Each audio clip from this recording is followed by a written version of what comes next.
السلام علیکم ورحمۃ اللہ وبرکاتہ۔ الحمدللہ رب العالمین والعاقبۃ للمتقین والصلاة والسلام علی سید الانبیاء والمرسلین اما بعد۔ طہارت کے حوالے سے ہماری گفتگو جاری تھی، اور آج کی اس مجلس کے اندر ہم اس بات کو جاننے کی کوشش کریں گے کہ نجاست گندگی کو دور کرنے کا طریقہ کار کیا ہے، اور وہ کون کون سی چیزیں ہیں جو نجس ہوتی ہیں۔ اس سلسلے کی سب سے پہلی حدیث سیدنا انس بن مالک رضی اللہ تعالی عنہ بیان کرتے ہیں۔ رسول اللہ صلی اللہ علیہ وسلم سے پوچھا گیا کہ کیا ہم شراب سے سرکہ بنا سکتے ہیں؟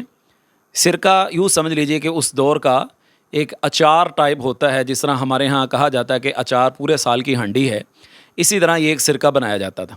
تو رسول اللہ صلی اللہ علیہ وسلم نے اس سے منع فرمایا کہ نہیں، ایسا مت کرو، کیونکہ شراب حرام ہے، اور حرام چیز کے ذریعے کبھی بھی علاج نہیں کیا جا سکتا۔ دوسری بات، سیدنا انس بن مالک رضی اللہ تعالی عنہ ہی بیان کرتے ہیں کہ رسول اللہ صلی اللہ علیہ وسلم نے جب خیبر کا دن تھا، اس موقع پر آپ نے سیدنا ابو طلحہ رضی اللہ تعالی عنہ کی یہ ذمہ داری لگائی کہ وہ جا کے اعلان کر دیں، ان اللہ ورسولہ ینہیانکم عن لحوم الحمر الاہلیہ فانہا رجس، کہ جا کے اس بات کی اناؤنسمنٹ کر دیں کہ اللہ اور اس کے رسول تمہارے لیے گھریلو گدھے کو حرام قرار دیتے ہیں، اس لیے کہ یہ نجس ہے۔ دیکھیے، ایک ہے جانوروں کا حرام ہونا، وہ تو چیز بالکل واضح ہے، جیسے شریعت کہتی ہے ان الحلال بین و ان الحرام بین، حلال بھی واضح ہے، حرام بھی واضح ہے، لیکن بعض اوقات ایک حلال چیز کو بھی ہم حرام کر لیتے ہیں۔ وہ کیسے؟ اب دیکھیے، عید قرباں آنے والی ہے، اس موقع پر لوگ پیسہ خرچ کر کے جانور لے کے آتے ہیں، اپنے گھر کے باہر باندھ لیتے ہیں، اور اس انتظار میں کہ کب ذو الحجہ آئے گی اور ہم اللہ کی راہ میں اپنے جانور پیش کریں گے۔ لیکن بعض بے ضمیر لوگ اور ایمان سے عاری لوگ، اور ایمان کی رمق بھی پتہ نہیں ان لوگوں میں باقی ہے یا نہیں، کہ وہ اس جانور کو اٹھا کے لے جاتے ہیں، چوری کر لیتے ہیں۔ اب بظاہر یہ جانور حلال ہے، لیکن در حقیقت انہوں نے وہ طریقہ اختیار کر کے اس کو بیچ کے جو پیسے کمائے ہیں وہ حرام کے ہیں۔ تو حلال چیز کو حرام کر کے کھانا، یہ اس سے بھی بڑی جو ہے بیوقوفی ہے، اور اپنے لیے تباہی جو ہے وہ کرنے کا سامان ہے۔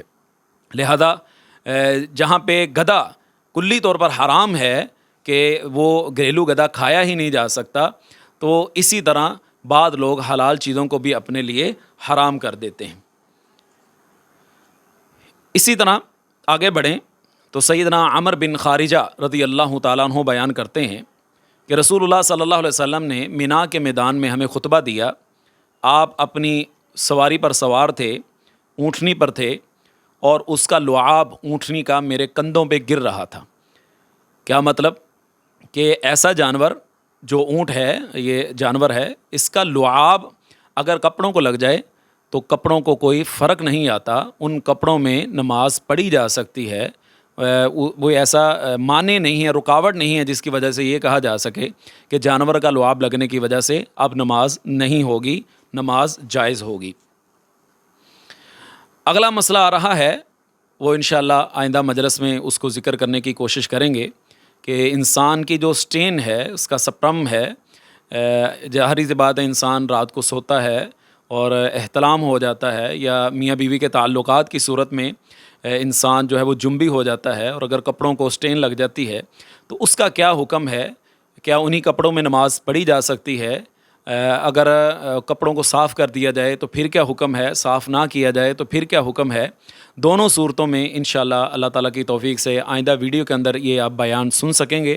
اللہ تعالیٰ ہم سب کا حامی ناصر ہو۔ السلام علیکم ورحمۃ اللہ وبرکاتہ۔